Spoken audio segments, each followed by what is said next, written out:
Hey there, folks. Welcome to Spectrum Pulse. We talk about music, movies, art, and culture, and it's Billboard Breakdown.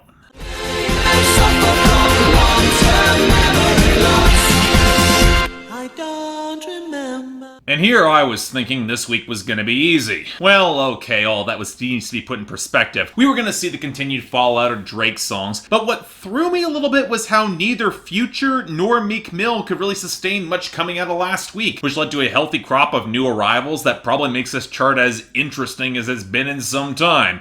For better or for worse. Of course, where things don't really change nearly as quickly are in our top 10, where for a second week, In My Feelings by Drake holds onto the number 1. And look, I don't really like the song, but it's hard to deny how much of a phenomenon it is, holding the top spot on sales, streaming, and YouTube with a considerable margin, and with the radio rising fast, it looks like this viral hit isn't gonna go anywhere, or it's gonna crash and burn really fast. You never know, that happens with viral hits. Now, I like it by Cardi B featuring J Balvin and Bad Bunny is not far behind. Sales are stable, and it's right behind on streaming and YouTube with even better radio traction, but this is a numbers game, and I don't see it getting the push to move past number 2, at least not yet. And it's a similar case for Girls Like You by Maroon 5 featuring Cardi B. Sales are actually better, and it's got more radio momentum, but the streaming is just not quite as strong, and I don't see what would give it more of a boost to rise past number 3. Then there's Nice for What by Drake coasting on residual airplay and streaming. This will have a long, slow decline, but right now it's still at number 4, quite comfortably, followed by Boo'd Up by LMA holding at number 5, where sales crashed hard, but mostly solvent streaming and radio kept it from losing any positions. Unfortunately, I do see getting vulnerable to Lucid Dreams by Juice WRLD, which is up to number 6. It's still a major force on streaming, and with radio finally getting on board, I don't really see this falling away yet. Joy. And that's not even counting this return to the top 10,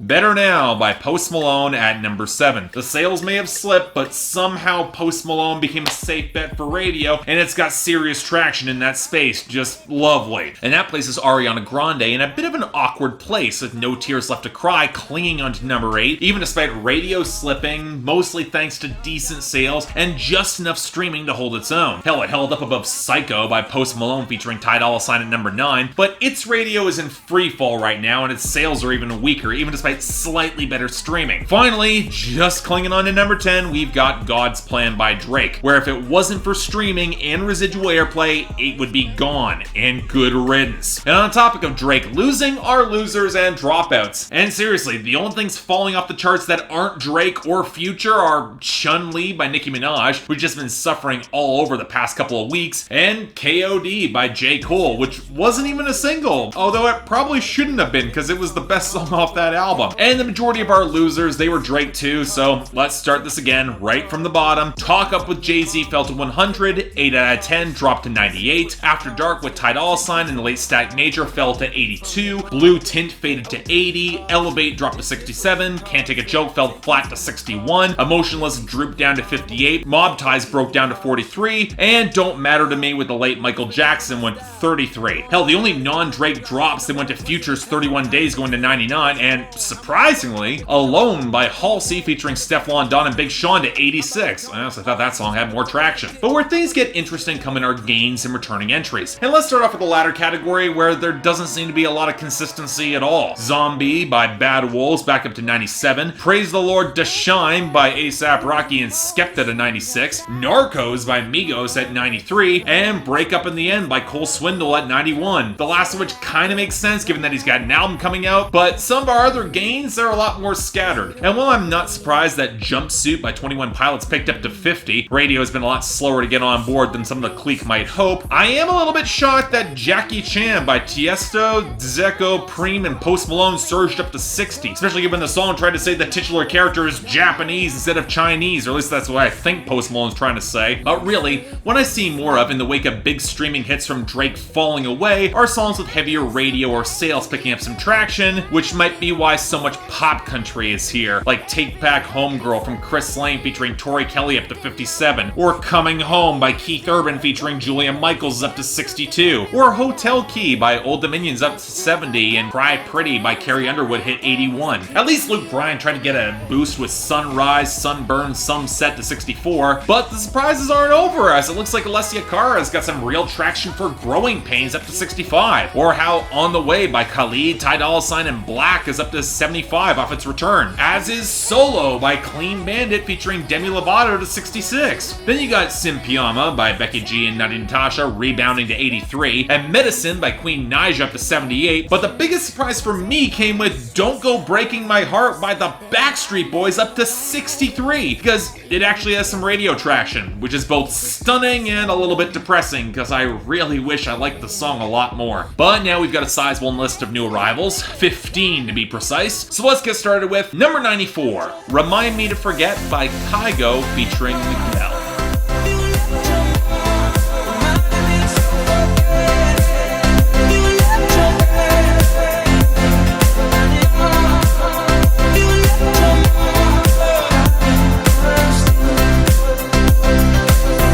Okay, so when I first saw this collaboration, it almost felt too obvious. Two artists who have built their careers off of loosely organic, infectious grooves on a certain breezy charisma. This seemed almost too good to be true, which it promptly turned out to be, as I don't think this is very good at all. And it's a little bit bizarre to contemplate why this didn't happen, but in the face of such personality like Miguel's, it looks like Kygo winded up sanding down some of that exuberance by placing him further within the mix against these flat synth warbles and an odd stately main melody line, confining them acoustic guitar more to accents. And all of it contributes to a weird vibe when it contributes to a song about angst in the face of heartbreak. It's too sweeping and clean, and while the bridge does hit some of that triumph that it needs to work, it's a synthesis that never quite hits the way it really should. Hell, it's only thanks to the raw talents of both artists that the song isn't outright bad, just kind of okay. Unlike, say, number 92, I'm a Mess by Bebe Rexha.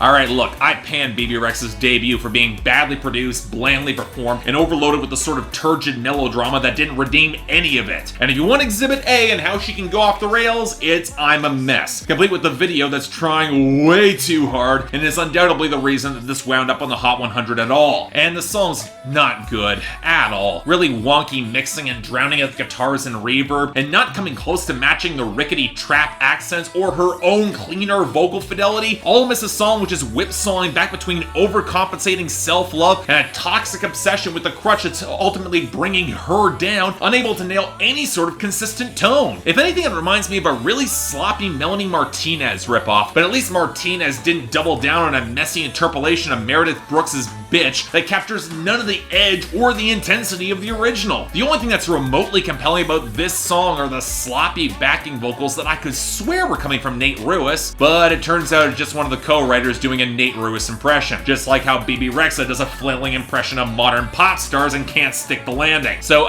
yeah, pretty lousy, not a good song at all. Hope it's gone. Next, number 90, 1942 by G-Eazy featuring Yo Gotti and YBN Nahmir. Flooded out my wrist, a puddle dripping. 42, I'm steady sipping. Yeah, I'm on and I'm off that. Yeah, these brand new don't step on my balances. I'ma hit that if she let me. They don't like how I talk that. Yeah, flooded out my wrist, a puddle dripping. 42, I'm steady sipping. Yeah, I'm on and I'm off that. So I've got no idea why G-Eazy is still a thing beyond a vehicle for more interesting artists to get a boost. And given that I don't have the highest opinion of Yo Gotti or YBN Nahmir right now, I wasn't exactly looking forward to hearing this. Even less so when I discovered that this song was written pre-breakup with Halsey, and now it just seems awkward. Well, actually more awkward than you would expect from Yo Gotti flubbing a rhyme in the second line of the song. And that's before you get YBN Nahmir, where the fidelity of his verse sounds like it was recorded in a different studio, likely likely in a different country and then just emailed in, or maybe just phoned in, given the empty brag rap that we're getting here. Yeah, I hate to say it, but G-Eazy might actually have the most interesting and stable flow against the underweight flutes and the dry trap production, and yet it's already dated by how you could park a bus on Halsey's ass, as he describes her as a ting. Yeah, he's pulling the Drake thing there, and it's not good. Let's just move on. Number 87,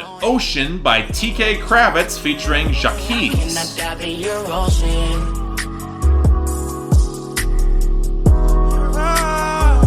take a dive in your ocean? Can I take a dive in your ocean? And it looks like we're back to the days of forgettable no-name trap MCs, but given that I did remember liking Jacquees when he had some solo chart success, I had the hopes that this could be interesting, until I realized that TK Kravitz has the sort of weedy voice that sounds like Lloyd with more auto-tune against a generic atmospheric production, riding really hard against a Genuine reference on an otherwise pretty by-the-numbers trap R&B sex jam. Seriously, can we just have Jacquees on this song and he can actually sing, and then swap out that grainy percussion lead for something a little bit cleaner that could actually match the more restrained vibe and some of the atmospheric elements? Because this could have worked conceivably, but no, not like this. Number 85, Hooked by Dylan Scott.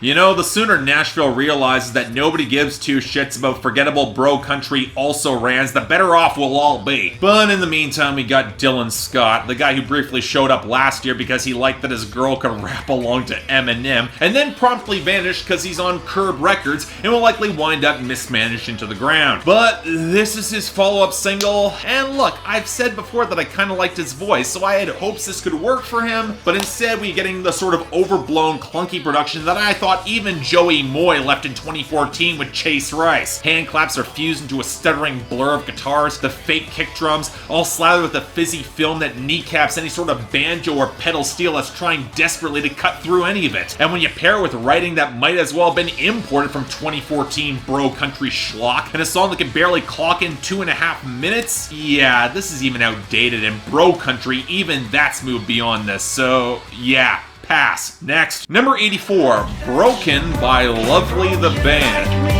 Maybe that makes me a fool. Like that you're lonely like me. I could be lonely with you. So I've seen more people pan and make fun of this song on Twitter than actually say what the hell it is, other than describe it as a sort of laughably misconceived indie pop song that is trying for greater depth and complexity and just falls utterly flat in its face. So with those rock bottom expectations, I checked it out and okay, look, I get the appeal of the sentiment behind it, finding somebody who's just as damaged as you are and working to grow away from the pretentious hipsters that would frame everything as a love song in this lane with all that artifice. All framed as a peppy, chintzy indie pop cut that sounds like an MGMT ripoff from 8 to 10 years ago. Yeah, if there's a problem with this song, it really is the production and execution. There's no significant groove, the vocal delivery has no personality or edge, and playing the song so damn upbeat and peppy doesn't remotely fit the lyrical sentiment or pass the irony smell test. Like the band came up with a really clever conceit for the hook, but had nowhere to take it more deeply, and I wouldn't even call it that clever. So while I appreciate the idea, I don't precisely think this is a terrible song. I have a really hard time calling it good, so yeah, probably skip it. Next, number 79, Nico and the Niners by 21 Pilots. I'm careless when I wear my rebel clothes. East is up. When bishops come together, they will know that Demon don't control us. Demon don't control. East is up.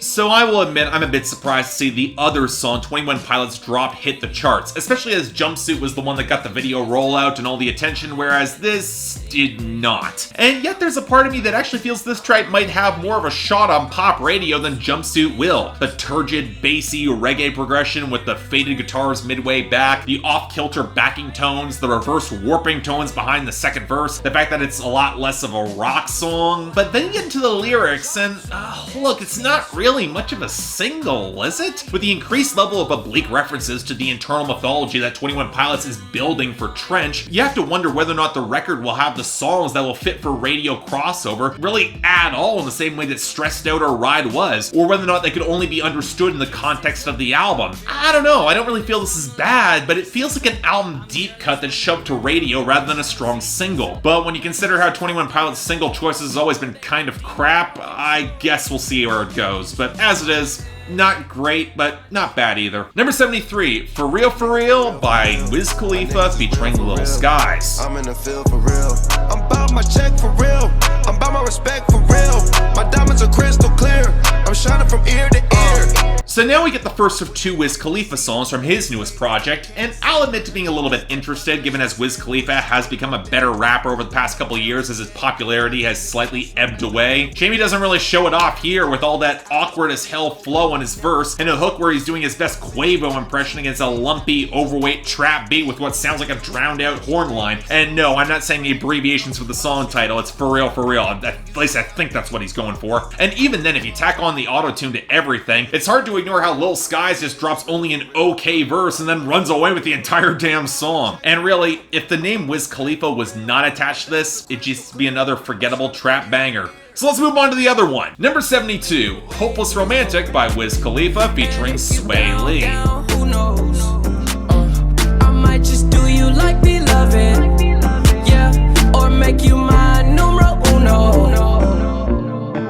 And really, I'd argue this is more of a Swae Lee song than a Wiz Khalifa track. Seriously, all Wiz has here is a verse. Swae's got the rest where he drops into his lower register to auto-tune croon with a surprising lack of energy or pathos. He has these drained and slow guitar touches all around the hazy mix and generic trap beat. And I'm not even sure what I can even add to this one. I guess he's trying to paint Swae Lee and Wiz Khalifa as hopeless romantics, but the production doesn't make it sound romantic so much as it's kind of dreary and incredibly draining, which might be kind of true for someone as a hopeless romantic, but doesn't really vibe with the rest of the content in the verses. I don't know, it's not really bad per se, but it sure as hell feels pretty mediocre, so let's move on. Number 71, Desperate Man by Eric Church. I'm a desperate man. I said, hey, what can I say? I'm just a desperate man. Alright, it's been 3 years since we got a new Eric Church album, especially coming off of Eric Church release Mr. Misunderstood to win back the fans and critics after The Outsiders, and what wound up being his best album to date, which he then proceeded to push relentlessly for well over 2 years, but hey, he got all the mileage he could out of it, and given that the buzz behind the single's really been positive, I did have some high hopes that Eric Church would deliver, but man, this is not what I was expecting from him. Okay, the lyrics don't feel that far afield, referencing a classic rock from the 1980s and co-written by Americana legend Ray Wiley Hubbard, soaked in southern gothic machismo, but just subversive enough to give a middle finger to superstition and undercut the posturing in the face of the woman that he might be chasing. He might have no clear fortune, but he's desperate enough to make his own regardless. But what drew me in a lot more was the production and the instrumentation, which shows Eric Church going into the Muscle Shoals sound popularized in the indie scene by acts like Sturgill Simpson and Anderson East, but opting for a very distinctive tone, shunning the horns for swells of organ, some great guitar pickups, some saloon piano, and an absolutely fantastic bass groove that honestly reminds me a little bit of the unforgettable Fire era U2. Kind of ironic considering he references the Joshua Tree in the first line, although probably not intending it as the U2 reference. Or you know what, maybe there's a little bit more of the Rolling Stones there, given their Muscle Shoal era. And yeah, I wouldn't really call it country, but slotted into Americana, and Eric Church's increasingly welcome desire to go left and push radio into some weird places.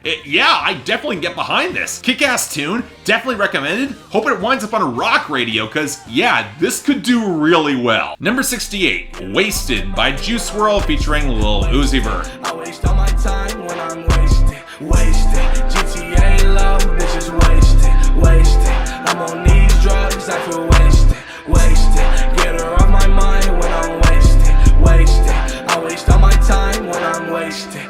Can I go back to listening to Eric Church, please? Seriously, I'm utterly sick of this desaturated Post Malone adjacent shtick with dreary pianos and constantly comparing women to all sorts of demonic figures who drain him of his money and drugs. Now, to Juice WRLD's dubious credit, this might be the first song where I can kind of buy his antipathy because this girl's now lacing his drugs, but he saw her do so and he didn't stop her, so I'm honestly not all that sympathetic. But then we get Lil Uzi Vert against a vocal filter that almost sounds like there's a scuzzy guitar right behind his voice that I thought sounded kind of interesting, until you realize that he's just going to use it as an excuse to drop rhymes or how he's going to jacuzzi that booty, and then reference both Avatar: The Last Airbender and The Lion King, which kind of undercuts in on the druggy, menacing vibe that they're going for, don't you think? All this being said, of the Juice WRLD songs I've covered, it's not the worst, but I can't really call it all that good either.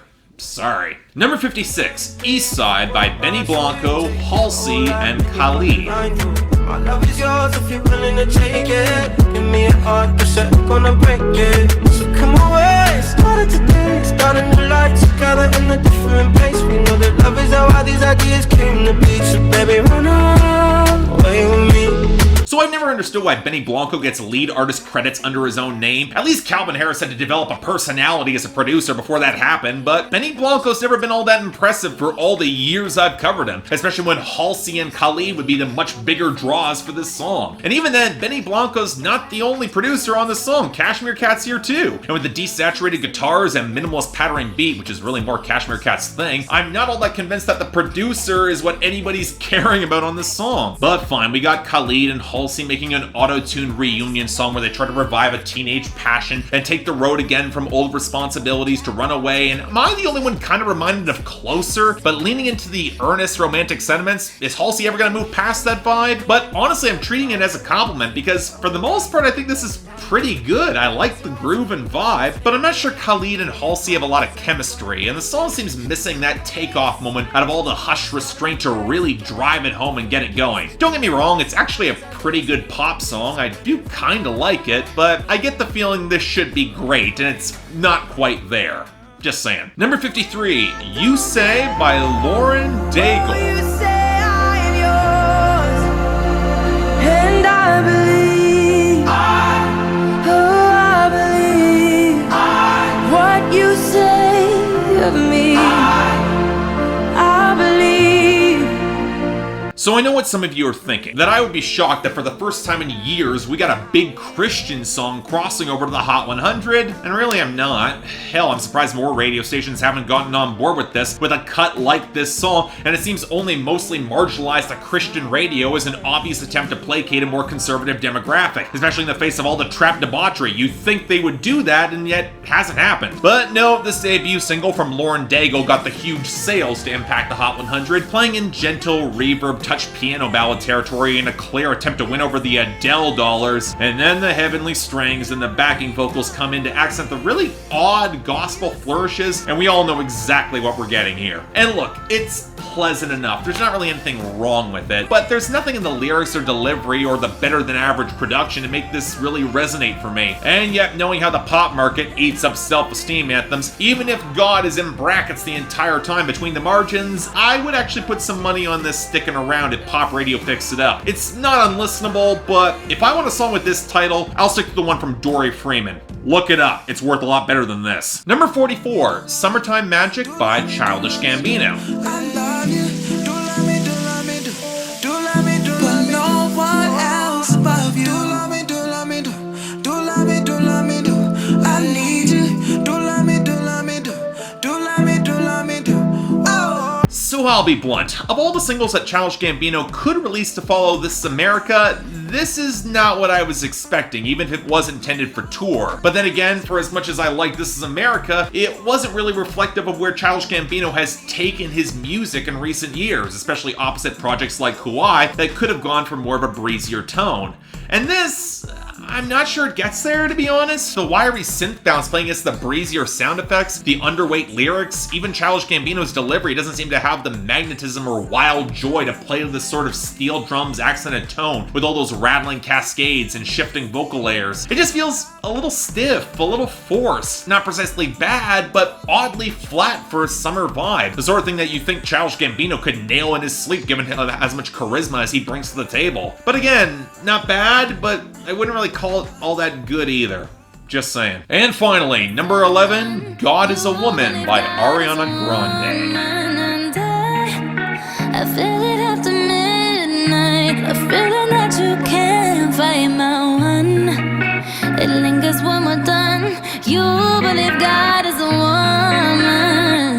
So I won't lie, I've been really intrigued where Ariana Grande might be taking Sweetener. No Tears Left to Cry really grew on me as a pretty solid pop tune, and the weirdness of The Light Is Coming has only grown on me with every listen, even despite Nicki Minaj not understanding that Chun-Li is a good character in Street Fighter. But God Is a Woman is the sort of move that I never thought Ariana Grande would make, although I won't say I'm all that surprised that Madonna contributed a monologue to the music video, because of course she did. But really, all Ariana's doing with the concept is playing up her sex being so good that you believe that God is a woman, amidst multi-track cooing, bassy trap skitters, and triplet flows. For even though the final seconds of the hook, she leans into more convincing gospel passage for the outro than Lauren Daigle had in her song. But as a whole, this track falls into a weird gray zone for me, where I think she could have either underplayed for more sensual subtlety and really driven it home, or gone for pure sacrilegious bombast like Madonna did with Like a Prayer, beyond at least some of the cute references that I appreciated. I don't know, it's not really a bad song, and I like how Ariana Grande is treading into more transgressive territory in pop, but this production's not really doing a lot of favors, that's all. It's alright, but not great. So yeah, pretty busy week, and yet the best and the worst, they fall out pretty easily. For the worst, it has to go with I'm a Mess by Bebe Rexha, with 1942 by G-Eazy, Yo Gotti, and YBN Nahmir for dishonorable mention. It's just an incompetent song, especially now when it's kind of awkward and dated. And in a fun twist, I'm giving honorable mention to his ex for Eastside by Benny Blanco, Halsey, and Khalid, with the best obviously going to Desperate Mind by Eric Church. And it's not even close. I just really hope it sticks around, even though I can't see country radio getting on board. Really wish it would though. But next week, well, I don't see another album bomb coming, thank God. So let's see how much of this winds up lasting, because there is some promise here. But till then, I'm Mark, you're watching Billboard Breakdown on Spectrum Pulse, and I'll see you next time.